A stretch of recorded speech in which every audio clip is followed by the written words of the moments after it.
మా ఇంటి దగ్గరలో శివ పార్వతుల కళ్యాణం జరిగింది. అందులో పాట పసుపు దంచడం.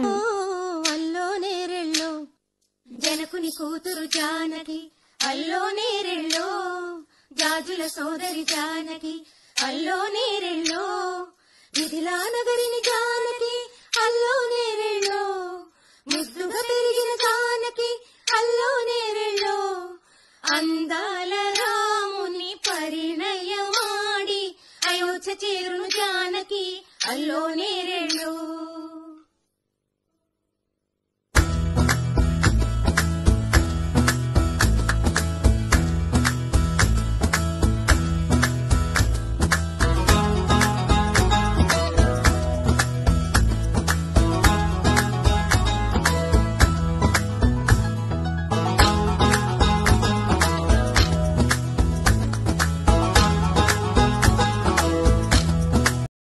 ఛానల్ని లైక్ చేయండి, సబ్స్క్రైబ్ చేయండి.